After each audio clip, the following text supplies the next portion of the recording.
என் அன்பு சகோதர சகோதரிகளே, ஆண்டவரும் உலக இரட்சகருமான இயேசு கிறிஸ்துவின் நாமத்தில் என் அன்பின் வாழ்த்துக்கள். அவனுடைய பெரிதான கிருபையினாலே புது வருடத்தை ஜெயத்தோடு துவங்கி இரண்டாவது நாளையும் பார்க்க தேவன் நமக்கு கிருபை செய்தார். பிள்ளைகள் பள்ளிக்கூடத்திற்கு ஆயத்தமாயிட்டிருப்பீங்க. படிப்பு விஷயங்கள், வேலை விஷயம், தொழில் விஷயம், இந்த புது வருஷத்தில் நிறையா புது தீர்மானங்கள் என்றெல்லாம் நிறையா. இந்த 2ஆம் தேதி என்றைக்குமே பயங்கர உற்சாகமாக சூடாக அனலோடு தான் இருப்போம். கர்த்தர் நல்லவர். இந்த அனல் இந்த வருஷம் முழுவதும் இருப்பதாக. ஆமேன். நிறைய தீர்மானங்களை நீங்கள் எடுத்திருக்கலாம். Thank God. எடுத்த தீர்மானத்தில் கடைசி வரைக்கும் நிற்க தேவன் உங்களுக்கு கிருபை பாராட்டுவாராக. பிரியமானவர்களே, கலாத்தியருக்கு எழுதின நிருபம் 4ஆம் அதிகாரம் 28வது வசனத்தை நான் வாசிக்கிறேன். கலாத்தியர் 4:28. சகோதரரே, நாம் ஈசாக்கை போல வாக்குத்தத்தத்து பிள்ளைகளாய் இருக்கிறோம். அங்கே அப்போஸ்தலனாகிய பவுல் சொல்லுகிறார், நாம் வாக்குத்தத்தத்தின் பிள்ளைகளாய் இருக்கிறோம். எவ்வளவு நல்ல ஆண்டவர் பாருங்களேன். ஆபிரகாமுக்கு கொடுத்த வாக்குத்தத்தம், ஈசாக்குக்கு கொடுத்த வாக்குத்தத்தம், யாக்கோபுக்கு கொடுத்த வாக்குத்தத்தம், மோசேக்கு, யோசுவாவுக்கு, ஏசாயாவுக்கு, எலியாவுக்கு, இப்படி இந்த பரிசுத்தவான்களுக்கெல்லாம் கிடைத்த வாக்குத்தத்தங்களை இன்றைக்கி நம்மெல்லாம் படிக்கும்போது அது நம்மோடு பேசுகிற மாதிரி இருக்குது பார்த்தீங்களா? நம்ம கூடவே கர்த்தர் இடைப்படுறதை நம்ம உணர்கிறோம் பார்த்தீங்களா? இப்படி வாக்குத்தத்தங்களை எல்லாம் ஆண்டவர் நமக்கு, அதாவது ஒரு முற்பிதாவுக்கு கிடைத்த வாக்குத்தத்தத்தை நமக்கு இன்னைக்கு அதை சுதந்திரித்து நம்ம அதுக்காக ஸ்தோத்திரம் பண்ணி கார்லேயும் பைக்லேயும் வீட்லேயும் எழுதி இதெல்லாம் கிளைம் பண்ணி ஜெபம் பண்ணுறோம். நேற்று நிறைய பேர் இல்லை, ஆக ஏறக்குறைய எல்லாருமே எனக்கு இந்த வாக்குத்தத்தம், எனக்கு ஆண்டு இது கொடுத்தான்னு சொல்லி வருஷத்துக்கு ஒரு வாக்குத்தத்தம், அது நியூ இயர் அன்னைக்கு கிடைச்சா அது ரொம்ப பெரிய பிளெஸ்ஸிங்காக நினைப்போம். இப்போ மாதம் ஒரு வாக்குத்தத்தம், வாரம் ஒரு வாக்குத்தத்தம், தினந்தோறும் ஒரு வாக்குத்தத்தம், 1 மணி நேரத்துக்கு ஒரு வாக்குத்தத்தம், இப்படியெல்லாம் நம்ம நிறையா கேட்டுட்டோம். நல்லது, வாக்குத்தத்தங்கள் தவறில்லை. ஆனால் வாக்குத்தத்தத்தை எடுக்கிற விதமும் வாக்குத்தத்தத்தை பார்க்கிற விதமும் மாறணும். அருமையான கர்த்தருடைய பிள்ளைகளே, சிலவங்க சொல்லுவாங்க, எனக்கு இந்த வாக்குத்தத்தம் கிடைக்கலையா பிரதர். ஏன்னா ஒருத்தர் என்கிட்ட சொல்லியிருக்கிறார், என் பக்கத்தில் உட்கார்ந்துருக்கிறவங்க சூப்பர் வாக்குத்தத்தம் பிரதர், எனக்கு தான் சாதா வாக்குத்தத்தம். ஒரு வாக்குத்தத்தத்தை சூப்பர்னு சாதாரண எப்படி சொல்வீங்க அப்படின்னா, இல்லை பிரதர், வெண்கல கதவுகளை உடைத்து இருப்பு தாழ்பால்களை முறிப்பேன் அவருக்கு வந்துச்சு, எனக்கு உன்னோடு இருப்பேன் பயப்படாதன்ற வசனம் தான் பிரதர் வந்துச்சு. பாருங்களேன், அவர் உடைப்பேன் நொறுக்குவேன்ற வசனத்தை சூப்பர் வசனம் அப்படின்னும், உன் கூட நான் இருக்கேன்ப்பா அப்படின்னு சொல்கிற வசனத்தை ஒரு சாதா வாக்குத்தத்தம்னு எடுக்கிற ஒரு மைண்ட் செட். உண்மையில் இது வளர்ச்சியற்ற தன்மையை குறிக்கிறது. மாறணும். அப்போ வேதத்தில் இருக்கிற வாக்குத்தத்தங்கள் ஆண்டு நமக்கு தனியாக தரணுமா? பைபிளில் 8810 வாக்குத்தத்தங்கள் உண்டு. மொத்த வேத புத்தகத்தில் 8810 வாக்குத்தத்தங்கள் உண்டு. இந்த வாக்குத்தத்தங்களில் 991 வாக்குத்தத்தம் மனிதனுக்கு சொன்னது. மனிதனை பார்த்து தேவன் சொன்ன வாக்குத்தத்தங்கள் 7487 வாக்குத்தத்தங்கள். 7487 வாக்குத்தத்தங்கள் தேவன் மனிதனை பார்த்து கொடுத்த வாக்குத்தத்தம்.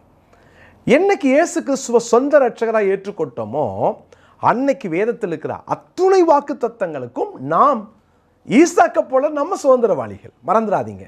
அப்போ ரொம்ப சாதாரண வாக்குத்தத்தம் கிடச்சிச்சின்னு உட்காந்து துக்கமாக இருக்கிறீங்களா? சோர்ந்து போகாதீங்க. வேதத்தில் இருக்கிற எல்லா வாக்குத்தத்தங்களுக்கும் நாம் பங்காளிகள் என்பதை மறந்துடக்கூடாது.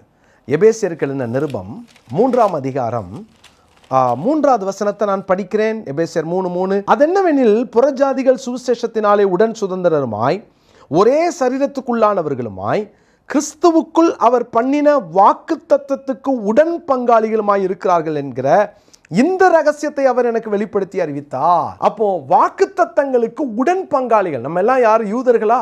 யூதர்களுக்கு நம்ம புறஜாதிகள் தான். அப்போ நம்ம புறஜாதிகளாகிய நாம் கிறிஸ்துவுக்குள் அவர் பண்ணின வாக்குத்தத்தங்களுக்கு உடன் பங்காளிகள். we are partakers in his promises. அவருடைய வாக்குத்தத்தங்களுக்கு பங்காளிகள். சொத்துல எனக்கு அவன் பங்கு தரல, சொத்துல எனக்கு ஏமாத்திட்டாங்கன்னு சொல்லி சொத்துக்களுக்காக சண்டை போட்டுட்டு இருக்கிற இந்த காலத்தில் ஆண்டவர் சொல்றாரு, வாக்குத்தத்தத்தில் உனக்கு நான் பங்கு கொடுக்கிறேன்றார். ஹல்லேலூயா. கர்த்தருடைய பிள்ளைகளே, நாம் வாக்குத்தத்தங்களுக்கு பங்காளிகள். நமக்கு கர்த்தர் வாக்குத்தத்தத்தை தந்திருக்கிறார். அவர் யார் தெரியுமாங்க? வேதத்தில் எபிரேயருக்கு எழுதின நிருபம் 10ஆம் அதிகாரத்திற்கு வேதத்தை திருப்பிக் கொள்வோம். 23வது வசனத்தை நான் வாசிக்கிறேன். எபிரேயர் 10:23. அல்லாமலும் நம்முடைய நம்பிக்கையை அறிக்கையிடுவதிலே அசைவில்லாமல் உறுதியாக இருக்க கடவோம். வாக்குத்தத்தம் பண்ணினவர் உண்மையுள்ளவராக இருக்கிறார். பாருங்க, வாக்குத்தத்தத்திற்கு நாம் பங்காளிகள். இரண்டாவது, வாக்குத்தத்தங்களுக்கு அவர் உண்மையுள்ளவராக இருக்கிறார். வாக்குத்தத்தம் செஞ்சார்னா அவர் உண்மையுள்ளவர், மாறவே மாற மாட்டார். அப்போது எந்த வாக்குத்தத்தங்களுக்கும் நீங்களும் நானும் பங்காளிகள். இரண்டாவது, எந்த வாக்குத்தத்தமும் நம்முடைய வாழ்க்கையில் நிறைவேறும், காரணம் அவர் உண்மையுள்ளவர். மறந்துடாதீங்க, அதெல்லாம் நிறைவேறும். யோசுவாவின் புஸ்தகம் 21ஆம் அதிகாரம் 45வது வசனத்தை நான் வாசிக்கிறேன். யோசுவா 21:45 நான் வாசிக்கிறேன். கர்த்தர் இஸ்ரவேல் குடும்பத்தாருக்கு சொல்லியிருந்த நல்வார்த்தைகளிலெல்லாம் ஒரு வார்த்தையும் தவறி போகவில்லை, எல்லாம் நிறைவேறிற்று. வாக்குத்தத்தம் செய்தவர் உண்மையுள்ளவர். நம்ம வாக்குத்தத்தங்களுக்கு பங்காளிகள். வாக்குத்தத்தத்தில் பங்கு கொடுக்கிறார். 3 வார்த்தைகளை மறந்துடாதீங்க. வாக்குத்தத்தங்களில் பங்கு கொடுக்கிறார், வாக்குத்தத்தம் செய்தவர் உண்மையுள்ளவர், 3வது வாக்குத்தத்தத்தை நிறைவேற்றுவார். என்ன வாக்குத்தத்தம் உங்களுக்கு கிடைச்சாலும் இது எப்படி இதெல்லாம் நடக்குமா அப்படின்னு நீங்கள் சந்தேகப்பட்டீங்கன்னா கொஞ்சம் இன்றைக்கி உங்கள் மைண்ட் செட்டை மாற்றுங்க. நான் பங்காளி, எனக்கு கொடுத்தவர் உண்மையுள்ளவர், சொன்னவர் பொய் சொல்ல மாட்டார், அதை நிறைவேற்றுவார். இன்றைக்கு நம்முடைய அனுதினமும் மனப்பாட வசன சவாலில் எபிரேயர் 10ஆம் அதிகாரம் 23வது வசனத்தை குறித்து கொள்ளுங்க. அல்லாமலும் நம்முடைய நம்பிக்கையை அறிக்கையிடுவதில் அசைவில்லாமல் உறுதியாயிருக்க கடவோம், வாக்குத்தத்தம் பண்ணினவர் உண்மையுள்ளவராயிருக்கிறார். இந்த வசனத்தை மனப்பாடம் பண்ணுவோம். இந்த வாரம் முழுவதும் எதற்காய் வாக்குத்தத்தம் என்பதை தியானிப்போம்.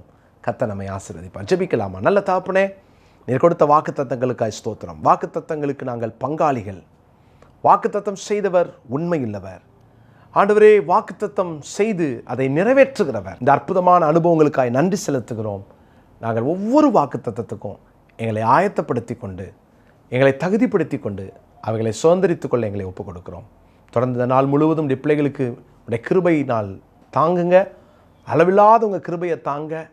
ஆண்டவரே, புதிய அகாடமிக் இயரில் படிக்கிற உங்கள் பிள்ளைகளுக்கு ஞானத்தை தாங்க. ஆண்டவரே, வேலை பார்க்குற அந்த வேலை ஸ்தலத்தை உங்கள் பிள்ளைகளை உயர்த்துங்க. எல்லாருக்கும் வேண்டிய பாதுகாப்பை, பயணத்துக்கு தேவையான கிருபைகளை உடைய பிள்ளைகளுக்கு பூரணமாய் தந்தருளும். மனதார ஒவ்வொருவரையும் வாழ்த்துகிறேன். உங்கள் ரத்தத்துக்குள் மறைத்து கொள்ளும். இயேசு கிறிஸ்துவின் நாமத்தில் ஜெபிக்கிறோம் நல்ல பிதாவே, ஆமென்.